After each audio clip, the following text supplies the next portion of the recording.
We fall into this trap of people pleasing. We fall into this trap of wanting everyone to like us. We fall into this trap of looking good in the sight of people. Living for an audience of this world will cost us. You cannot even satisfy the world. That is a mind-blowing thing. No matter what you do, you cannot even satisfy people. You will bend yourself, twist yourself, turn yourself upside down just to please man, and then they'll turn around and not even be pleased by what you do.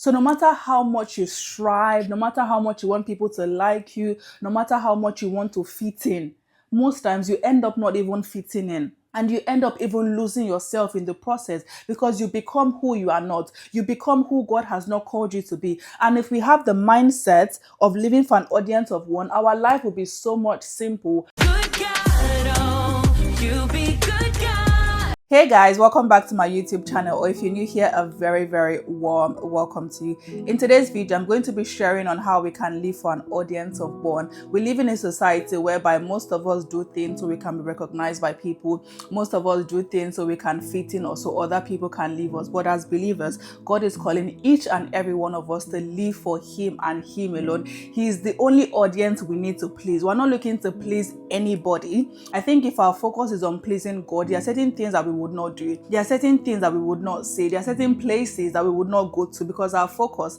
and our priority is to please God and God alone. I'm just going to go into a scripture in the Bible that just basically shows how somebody falls into disobedience because they are trying to live for an audience of the world. They are trying to please people around them. They are trying to do things so people would like them, thereby disobeying God. So let's just get into the book of 1 Samuel 13 verses 11 to 14. It's a bit of a long-winded scripture, but I think it's so powerful and we need to read it. It says, "And Samuel said, 'What have you done?' Saul said, 'When I saw that the people were scattered from me, and that you did not come within the days appointed, and that the Philistines gathered together at Michmash, then I said, the Philistines will now come down on me at Gilgal, and I have not made supplication to the Lord. Therefore I felt compelled and offered a burnt offering.'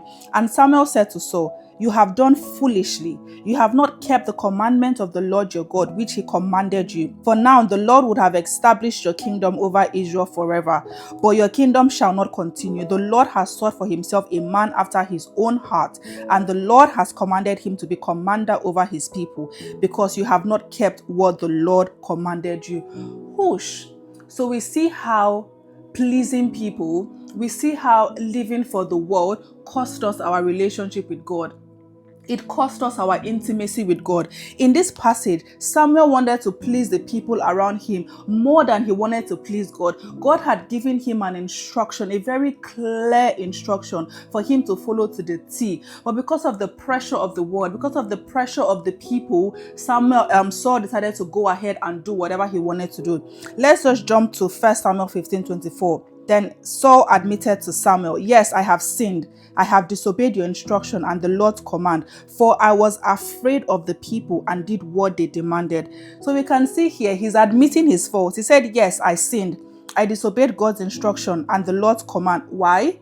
Because I was afraid of the people and did what they demanded. Many of us, if we're being honest, are like Saul. We fall into this trap of people pleasing. We fall into this trap of wanting everyone to like us. We fall into this trap of looking good in the sight of people. Thereby, we are disobeying a clear instruction God has given us. Sometimes things does not even need to make sense to us, because this instruction that Samuel gave Saul from God, right?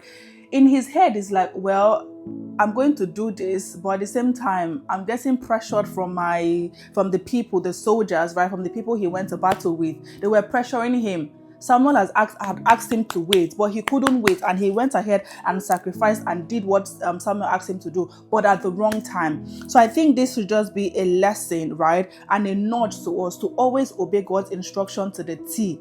Regardless, we should always make sure that we are looking at pleasing God and not pleasing people, because it will cost us. Our disobedience would cost us. Living for an audience of this world will cost us. You cannot even satisfy the world. That is a mind-blowing thing.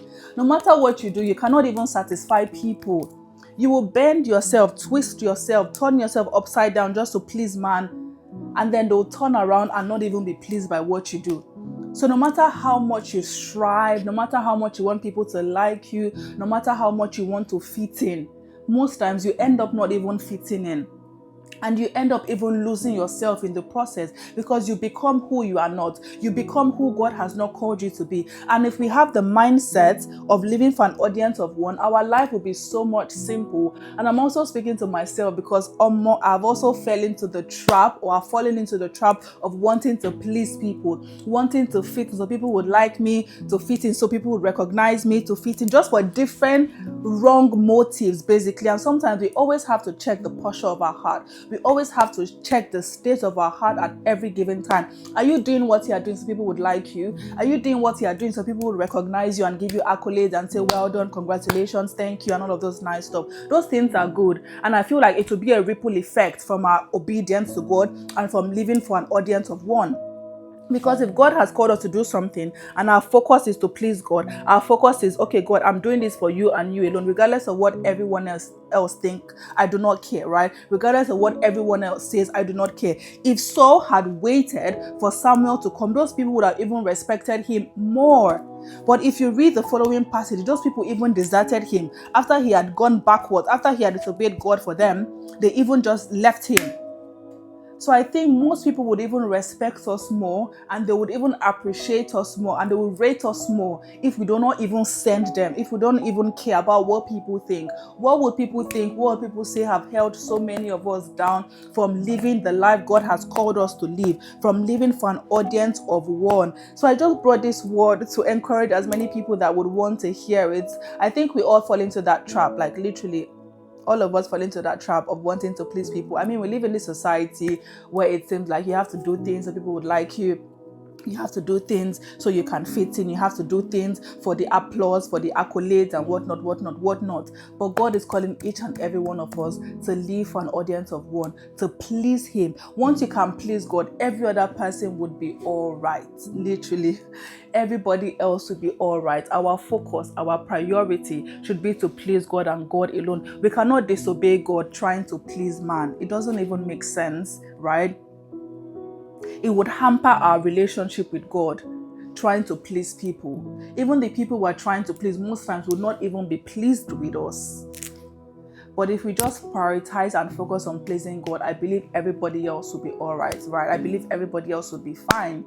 So I just brought this word, and I hope that it's been a blessing to other people. Even as I'm sharing, I'm also being encouraged as well, because sometimes I also fall into that trap. So I think it's something that we have to have a conscious effort, right? We have to be intentional. The things God has called us to do, are we doing it exactly what God has called us to do? Or are we saying, let me amend it a bit so that it might look more nice to this person, so that it might appeal more to this group of people, so that it might draw this set of people in.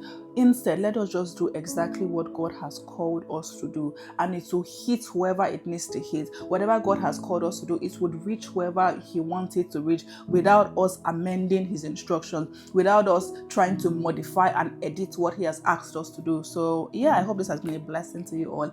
If you're not subscribed to my channel, please kindly subscribe to the channel, give the video a thumbs up, and also leave a comment. How do you guys actually practically live for an audience of one? How do you recondition your mind that you are not focused on the world, right? You're not focused on doing things that will please people, but instead your priority is pleasing God and doing what God has called you to do? Please share in the comments. I'll be learning, and I'm sure other people that read as well would be encouraged. And I'll catch you all in my next one. Bye.